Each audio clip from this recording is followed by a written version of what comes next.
Ouais. Et puis maintenant on accueille Claude Bellefeuille qui est ici avec nous aujourd'hui. On parle respiration. Il fallait que je prenne une petite pause respiration avant de l'annoncer. Pause toi-même. Oui, effectivement, c'est important. Claude Bellefeuille, comment ça va ce matin? Ça va bien. Ouais. C'est vraiment le fun de vous voir travailler ensemble. Merci, c'est gentil. Oh là là, toi tu me regardes pas comme ça. Je parle Mathias là.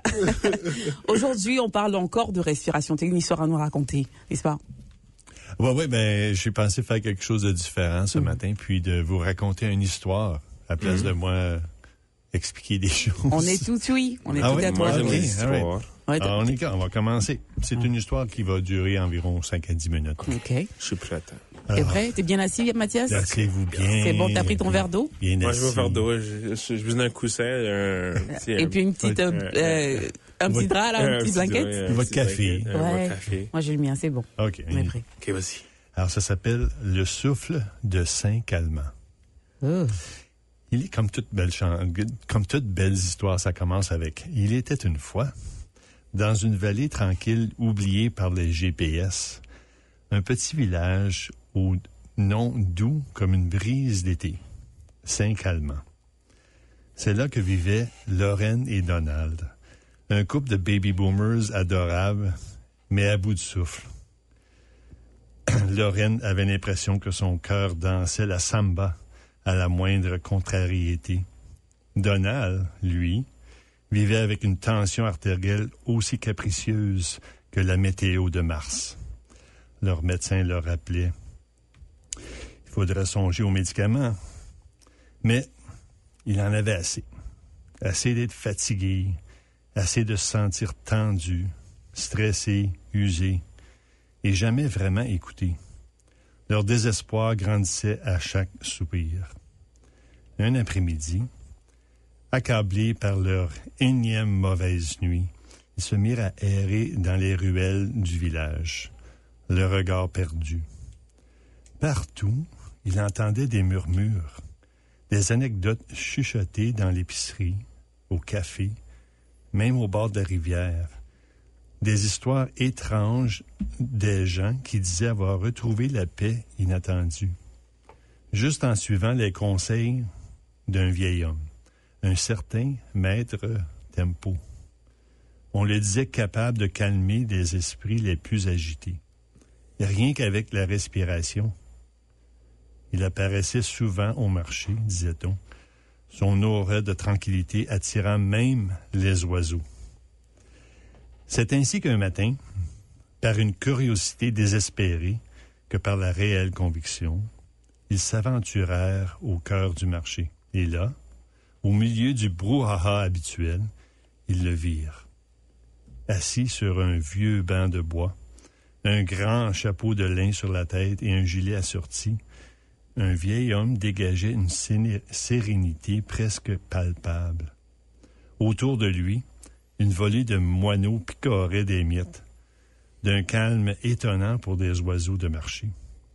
Ses yeux, d'un bleu profond, étaient aussi paisibles qu'un lac au lever du jour. « Bonjour, dit-il, en souriant, sans même qu'il ait prononcé un mot. Je suis maître Tempo. Vous cherchez le calme, n'est-ce pas? » Lorraine tressaillit, sa méfiance naturelle piquée au vif. « On cherche surtout des légumes pour la soupe, » répond-elle un peu sèchement. Mais Donald, les yeux rivés sur le vieil homme, sentit une lueur d'espoir. C'était lui, l'homme des murmures, celui qui faisait respirer les gens. C'est vous dont on parle tant, celui qui aide les cœurs à ralentir et les cerveaux à souffler. Peut-être, répondit Maître Tempo, un sourire énigmatique. Ce que je fais surtout, c'est aider les âmes agitées à retrouver leur propre rythme. Vous voulez essayer? Ils haussèrent les épaules, l'un après l'autre. Après tout, il avait tout essayé, sauf ça. Peut-être qu'il y avait une raison à ces murmures. Alors, asseyez-vous, dit-il doucement. Il les invita à poser une main sur la poitrine, l'autre sur le ventre. Fermez les yeux et maintenant, sans forcer, inspirez par le nez pendant 5 secondes. Oui, voilà. Maintenant, expirez doucement. 5 secondes aussi. Donald ouvrit un œil. C'est juste ça? Oui, dit Tempo. Mais fait avec régularité, ce souffle-là devient votre meilleur allié. Lorraine soupira. Ben, on n'a pas le temps pour faire tout ça. Tempo hocha la tête sans se presser. Justement, vous n'avez pas besoin de plus de temps. Faites-le pendant vos moments déjà là. En lavant la vaisselle, en marchant, en attendant que le café coule. Ce n'est pas une tâche de plus, c'est un retour à vous-même. Lorraine fronça les sourcils. Et ça fonctionne? Je ne vous promets pas des miracles, répond-il, mais je vous promets ceci. Si vous respirez 5 à 6 fois par minute par le nez, chaque jour pour 5 à 20 minutes, vous en sentirez les effets après seulement quelques semaines. Moins de stress, moins de tension et parfois moins de pression artérielle. Ils restèrent assis là quelques minutes à respirer doucement, comme des feuilles bercées par le vent. Avant de partir, Tempo sortit de sa poche une carte de visite qu'il donna au couple. Une carte un peu froissée, sans logo ni adresse, juste quelques mots écrits à la main avec une calligraphie élégante.